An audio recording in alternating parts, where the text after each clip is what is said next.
Bonjour et bienvenue à la suite de vidéos sur la thermodynamique. Aujourd'hui, on va parler molécules et température. On va parler état des matières aussi. Une matière qui se trouve en paragraphe 2.1.5 et 2.2 de votre cours d'énergie, de thermodynamique. Alors, regardons ce que vous avez déjà vu, les différents états de matière. Alors, quand les molécules, je pris 12 molécules à chaque fois pour avoir même quantité. Quand les molécules se trouvent dans une combinaison, dans un état où elles forment un solide, on a les molécules qui sont en proximité. Vous voyez ici, les distances sont petites et quasi les mêmes, et que les molécules sont liées avec des forces, maintenant que j'ai symbolisé avec de petits ressorts. En vérité, ce sont des forces d'ordre électrostatique. Ça veut dire une interaction entre deux charges. Vous connaissez déjà de troisième, qu'une charge positive et une charge négative vont s'attirer, tandis que les charges homonymes, qui veut dire qu'elles ont le même signe, ces charges vont se repousser. Il y a pas mal d'interactions de ce type dans les molécules, surtout quand on a en fait ici un solide où les molécules sont prêtes. Alors, je vais noter ici que ceci, il s'agit d'un solide, qu'il y a une proximité, les molécules sont proches, les molécules sont proches. Okay. Les forces intermoléculaires, vu la proximité, sont très fortes. Vous savez, c'est difficile de prendre un solide et le casser, le séparer. C'est parce que ces forces sont importantes. Alors, les forces intermoléculaires, c'est aussi un mot qui est long, intermoléculaire. Inter, ça veut dire à l'intérieur, finalement, de molécules, parmi les molécules, plutôt que entre, qui ça veut dire avec le monde extérieur. Alors, les forces intermoléculaires, plurielles, sont importantes.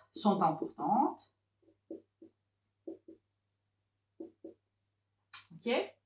Et les molécules, même si, même si elles forment un solide, peuvent toujours bouger. Comme les forces sont importantes, ces vitesses, en fait, finalement, sont petites et les molécules vont être en oscillation. Alors, les molécules feront de petites oscillations,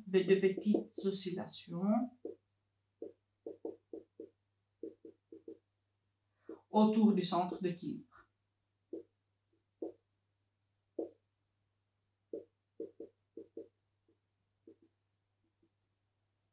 Okay. Alors, ceci nous fait plusieurs choses. Les molécules sont proches, leur espace personnel est plus petit, alors en statistique finalement, le volume va être petit. Les forces intermoléculaires sont importantes. Alors, ça va nous donner différentes choses. D'abord, vous savez que vous savez marcher à travers l'air. La pièce où vous trouvez n'est pas vide, elle est pleine de molécules, mais vous savez marcher à travers, il n'y a pas de problème. Bon, vous déplacez les molécules devant vous, il n'y a pas en fait autant pour vous arrêter. Vous pouvez passer à travers. Vous pouvez passer à travers aussi à travers un liquide. Quand vous allez à la piscine, vous nagez ou vous marchez en fait dans l'eau, vous passez à travers l'eau en déplaçant des molécules certes, mais vous pouvez passer. Maintenant, si vous essayez de passer à travers la porte, non, ça peut pas se passer, surtout sur la porte fermée, bien évidemment, parce que la porte est solide. Alors, quand vous essayez de passer à travers, ce n'est pas parce qu'il n'y a pas assez de place pour vous laisser passer, mais c'est que ces forces sont très importantes. Et le plus importante, ces forces, le plus difficile va être de découper la matière, de la diviser en deux, etc., etc. Si vous prenez le pain, par exemple, c'est solide, les forces intermoléculaires vont être moins importantes que le fer, okay? Ou un métal quelconque. Le pain, vous faites comme ça la tranche de pain et ça va se casser. Vous pouvez les casser. Vos bras sont assez forts pour casser les liens intermoléculaires dans le pain. Mais prenez une barre de fer ou d'aluminium même, et essayez de séparer comme ça, non, voilà, vous n'allez pas y arriver parce que ces forces intermoléculaires sont plus importantes que la force que vous tenez dans vos bras. Désolé pour ça, mais c'est la vérité. Alors, les forces intermoléculaires sont importantes, ça veut dire que vous pouvez pas passer à travers, comme on a dit, que vous pouvez pas couper facilement, et aussi que là, on sera dans en compressibilité. Encore un long mot. Alors, un solide, on ne peut pas le compresser, sauf si, par exemple, vous avez une éponge et il y a plein d'air là-dedans. Ce que vous faites, vous éliminez l'air. Mais finalement, les molécules sont tellement, en fait, fort liées que si vous essayez de compresser, soit vous allez casser votre presse, soit vous allez casser le matériau que vous avez là. Ça dépend lequel a de forces intermoléculaires plus importantes. Alors, les molécules feront des petites oscillations autour de la position d'équilibre. Ça veut dire que le solide va garder sa forme. Alors, un solide va garder sa forme.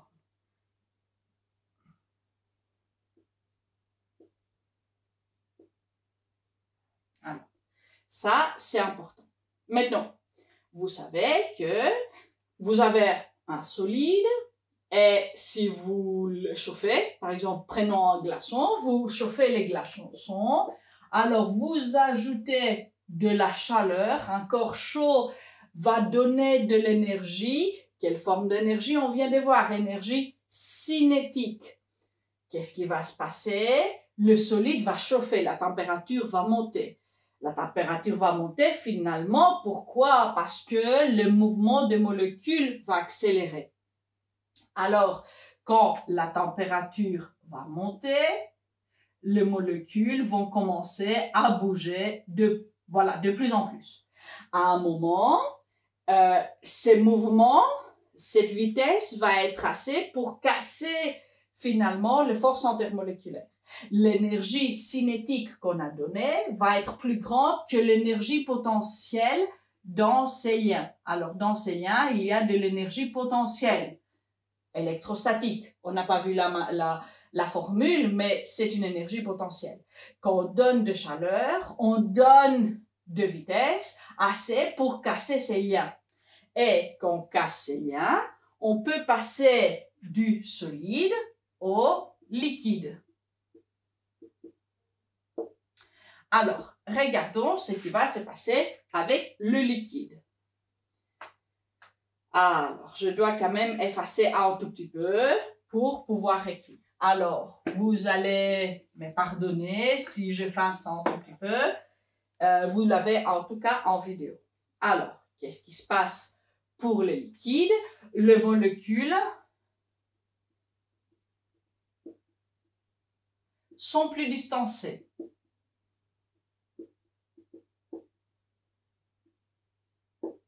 Alors, vous voyez ici, on a une distance ici, et ici, la distance est plus grande.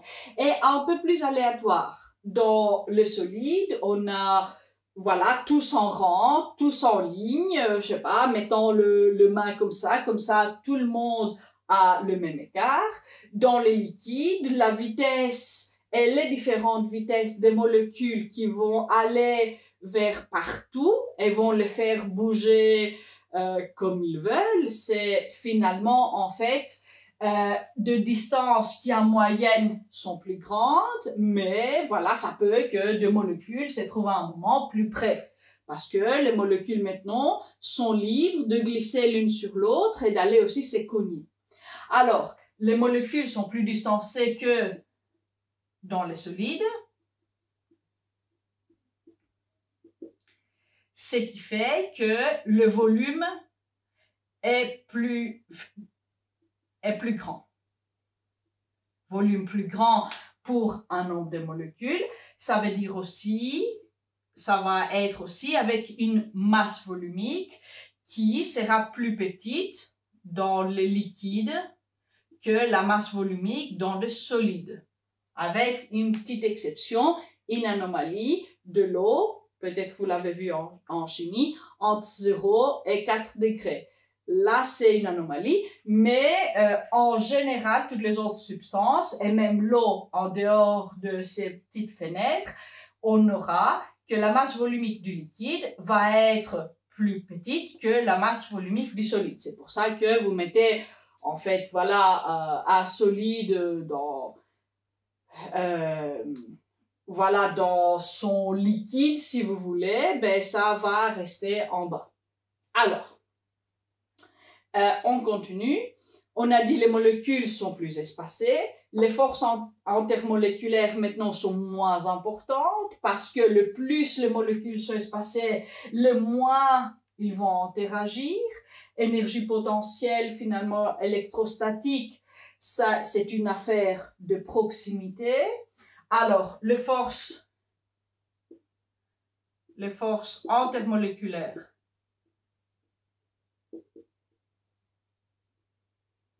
sont moins importantes.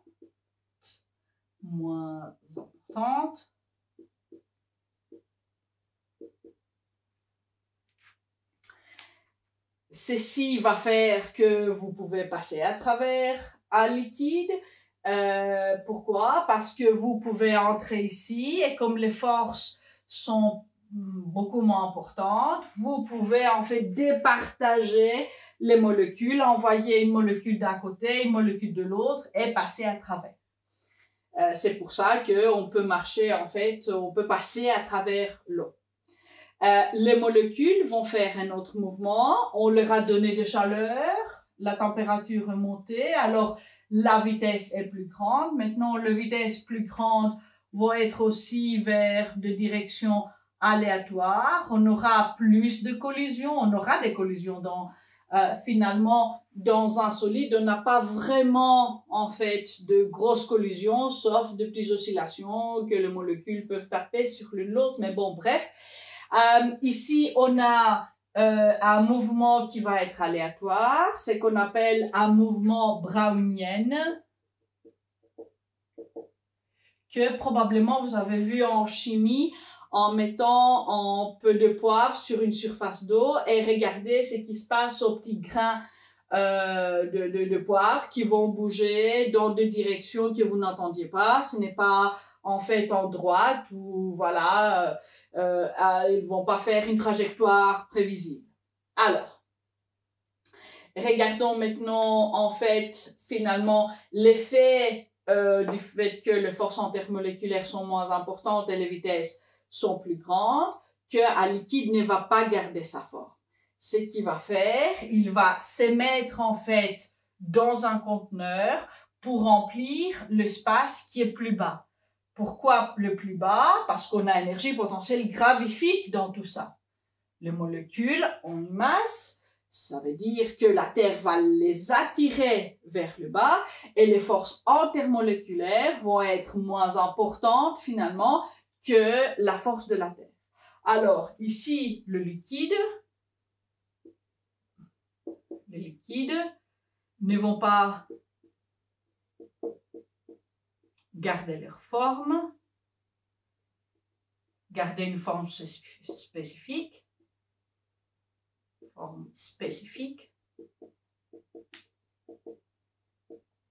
mais se mettront en bas du récipient.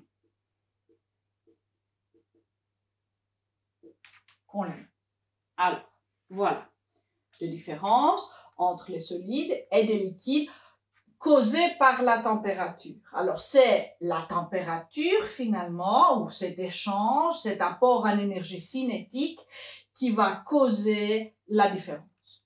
Et puis, le plus on chauffe aussi voilà, un solide et un liquide, les vitesses vont être plus grandes, le volume va agrandir. Alors même quand on reste dans un état liquide, le plus on chauffe le liquide, le plus en fait il va prendre de place parce que les molécules vont bouger. Alors ça va arriver à un autre niveau. On peut continuer à donner aussi de chaleur et finalement, en donnant de chaleur, les molécules ne voient pas la température, les molécules ne savent pas ce que ça veut dire 20 degrés ou 25 degrés ou 30 degrés. C'est que les molécules vont voir de cet apport, de cette chaleur qu'ils vont recevoir, les molécules vont recevoir de l'énergie cinétique. C'est nous qui l'appelons chaleur, les molécules l'appellent énergie cinétique. Alors, maintenant, l'énergie cinétique du gaz est très grande et les molécules vont bouger beaucoup et vont prendre beaucoup plus de place. Le changement entre solide et liquide n'est pas très grand. Ben, on la voit, mais ce n'est pas vraiment le jour et la nuit. Mais quand on passe du liquide au gaz, on a une très grande différence. C'est pour ça que l'énergie qu'on doit donner ici pour faire évaporer finalement le liquide est très grande. Très souvent, pour vous donner seulement une idée de la quantité d'énergie, si vous prenez une quantité d'eau de moins 10 degrés, pour passer à 100 degrés, vous allez donner plus d'énergie restant à 100 degrés pour faire évaporer l'eau que pour chauffer l'eau de moins 10 à 100 degrés. Alors, ça c'est vraiment beaucoup. Alors, on passe au gaz. Maintenant, je vais changer de couleur comme ça. Ça fait quand même une plus grande différence. Alors là, on est dans le gaz. Les distances sont grandes.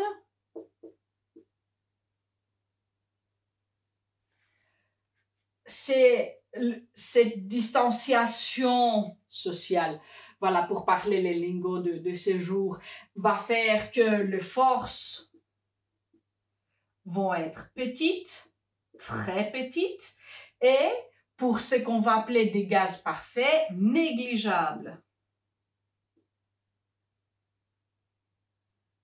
Ça veut dire qu'il n'y a quasi pas d'énergie potentielle due à ces interactions électrostatiques. Il y aura un peu, bien évidemment, les moments où ils vont venir en collision, mais ça va être quand même peu comparé à ce qu'on avait dans le liquide et ce qu'on avait dans les solides.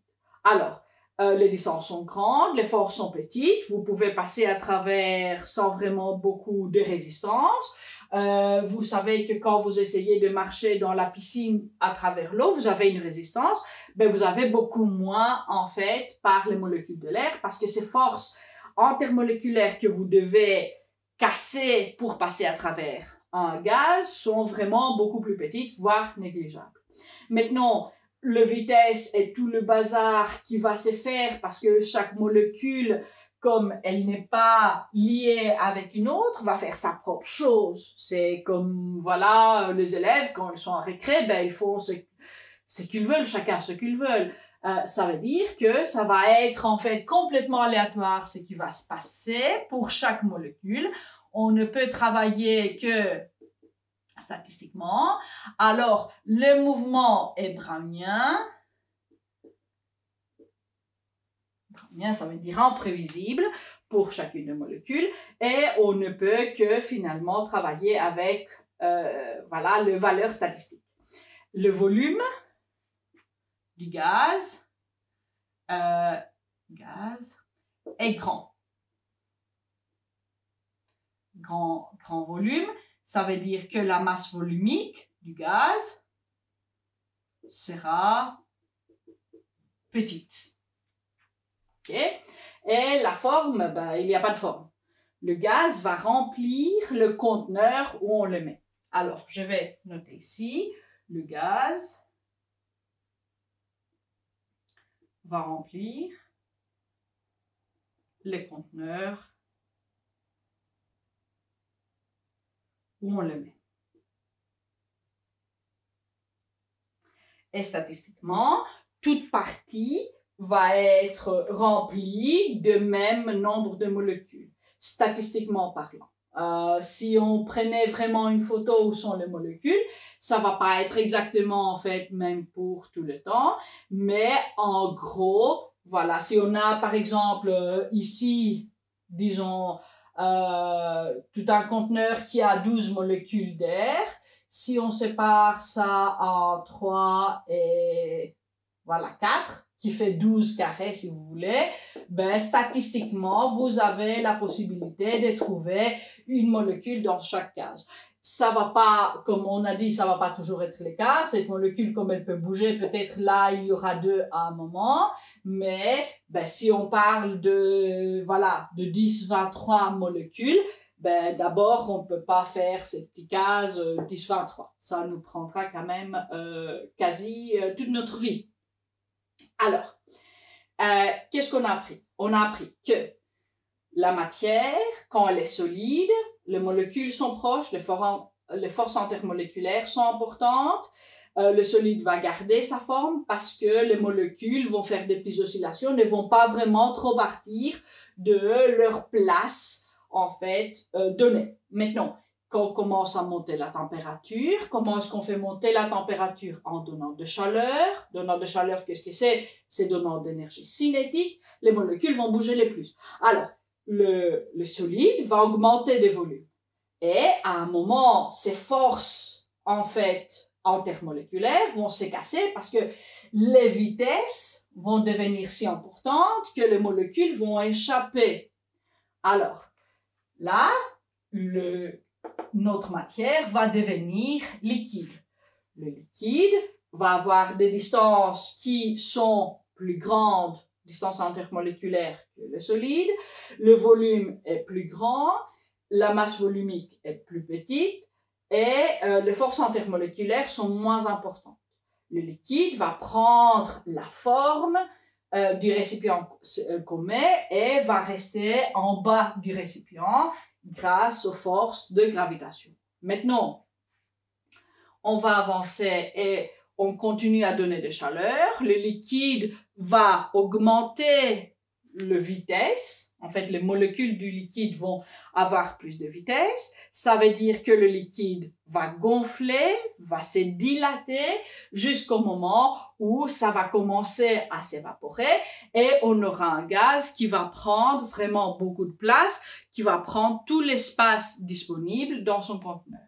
Les forces sont petites, négligeables, car les distances sont grandes. La masse volumique va baisser et le volume sera plus grand. Alors, ce que je vais faire, je vais effacer pour exactement faire un petit tableau mémo. Comme ça, vous avez le sens de ce qui se passe quand la température monte. Alors, on efface pour faire un tableau synthétique. Je sais que ça traîne, cette vidéo, elle devient longue, mais voilà, avoir une petite synthèse va être très très utile. Alors, on a ici solide, on a liquide et on a le gaz.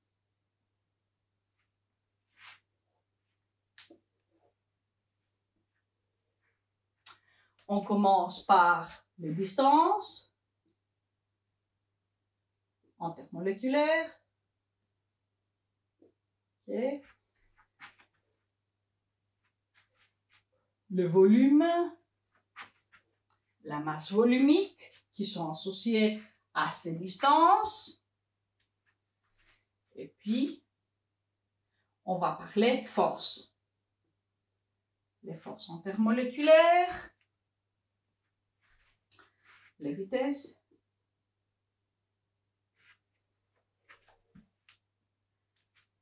et la forme.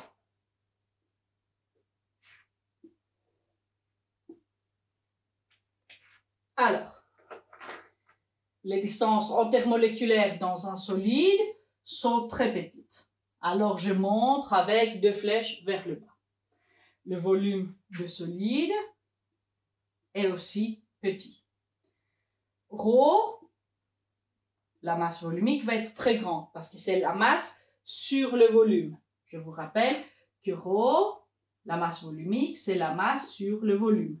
Ça, vous avez fait l'année passée. Les forces vont être très grandes. Les vitesses, très petites et limitées, et la forme va être fixe. Maintenant, on passe au liquide. Les distances intermoléculaires sont petites, mais pas aussi petites que le solide, comparé par exemple au gaz. Le volume est relativement petit. La masse volumique grande, mais pas très grande, comme dans le solide. Les forces vont être moyennes. OK? Il y en a, mais c'est pas aussi grand qu'avant. Les vitesses vont être plus grandes et la forme, OK, voilà, du bas du conteneur. Dans ceci, on n'a pas pris en compte la tension de surface. Ce n'est pas dans votre matière, alors on le laisse.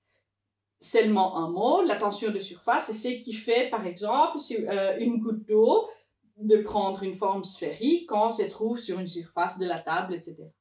Mais bon, c'est ça pour une quantité de liquide plus importante. Alors, les distances intermoléculaires dans un gaz sont très très grandes. Alors, pour vous donner un sens, elles sont au moins 27 fois en moyenne plus grandes que dans le liquide. Alors, on parle vraiment de grandes distances. Le volume est très grand. La masse volumique est très petite. Okay. Seulement un sens de mesure. La masse volumique de l'eau, c'est 1000 kg par mètre cube. Et quand l'eau s'évapore, voilà, ça donne de vapeur. On est autour entre 1 et 2 kg par mètre cube. Alors, vous voyez, de 1000, on a passé à 1 ou 2. C'est une très, très grande différence.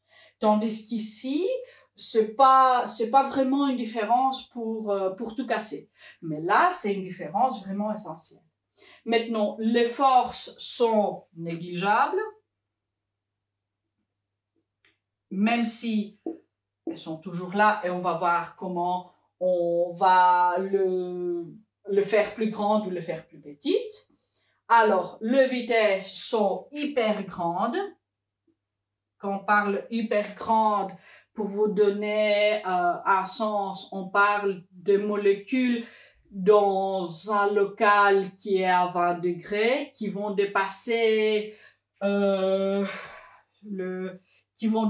largement les 5 km par seconde.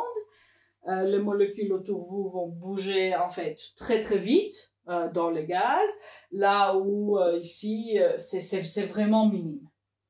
Alors, la forme, il n'y a pas de forme, et alors, voilà, le gaz va prendre toute la place disponible.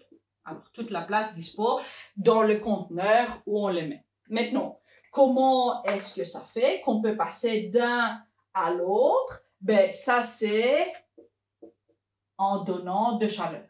Effectivement, nous, on peut mesurer chaleur. Les molécules ne savent pas ce que c'est chaleur, mais les molécules voient que c'est énergie cinétique. Dans la vue micromoléculaire, c'est énergie cinétique. Et aussi, ici, vous donnez de l'énergie en forme d'énergie cinétique en ce qui concerne les molécules.